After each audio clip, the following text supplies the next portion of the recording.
Pour la présidentielle de 2017, tout peut arriver. C'est l'enseignement du sondage du Parisien paru le week-end dernier. Ce qu'on teste, ce sont bien des hypothèses.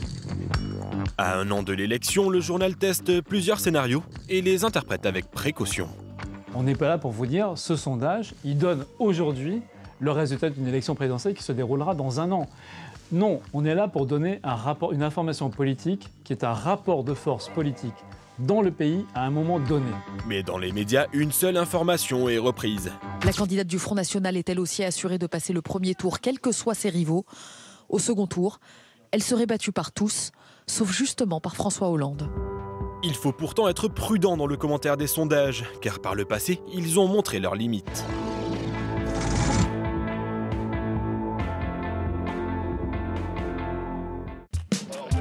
« 1994, Édouard Balladur est largement en tête des sondages. Face à lui, Jacques Chirac, alors maire de Paris. 12 points les séparent et dès le départ, le favori de l'opinion est aussi le chouchou des médias. Il y avait une espèce de faveur d'Édouard Balladur dans les médias, parce que on avait le sentiment, oui, qu'il correspondait à l'ère du temps, sérieux, sage, calme, tranquille, bon. Il y avait aussi de la nouveauté, finalement. De son côté, Chirac mène une campagne de terrain sans relâche. Mais face à un Balladur tout-puissant, sa candidature n'est pas prise au sérieux. Il n'a pas l'intention de renoncer. J'irai bien jusqu'au bout. C'est la question. C'est vrai que certains s'interrogent. Vous parlez sérieusement, là, ou vous faites de l'humour? Je demande de temps en temps une détermination. Quoi qu'il arrive, c'est ça. Écoutez, soyons sérieux, je vous en prie.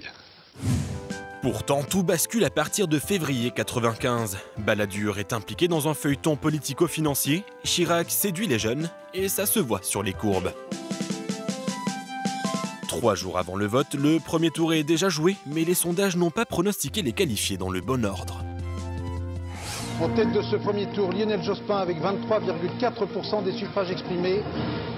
Derrière Jacques Chirac, 20% tout rond. Éliminé Édouard Balladur, 18,5% des suffrages exprimés. 2002, c'est l'élection qui fait mentir les sondages. Pendant un an, il confirmait un seul et unique scénario, une revanche entre Chirac et Jospin. Pourtant, Jean-Marie Le Pen s'impose sur le ring du premier tour. Ce scénario, les instituts de sondage sont passés à côté. Le 21 avril 2002, au premier tour des présidentielles, l'un de ces deux visages n'était pas vraiment attendu. On n'a pas su utiliser le bon instrument, c'est-à-dire la règle. Il fallait prendre une règle, prendre les sondages sur les 7-8 derniers mois et tracer un trait. Moi, je l'ai fait à l'époque et je m'étais dit, mais Jospin, il a de la chance parce qu'il perd tous les jours des voix. Si le premier tour avait lieu dans 3 semaines, il pourrait être éliminé. Heureusement, c'est dans 3 jours.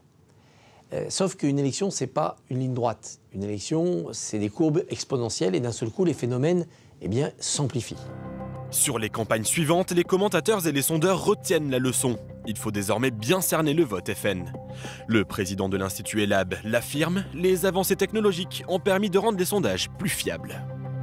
Les instituts ont basculé dans de nombreuses études sur un mode de recueil online.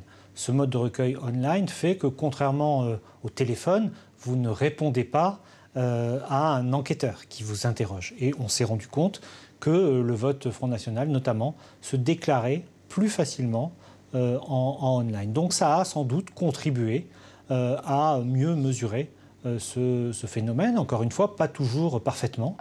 Déjà 24 sondages ont été réalisés concernant la présidentielle 2017. Ils vont se multiplier dans les mois à venir, ils ponctueront l'agenda politique et seront largement commentés dans les médias.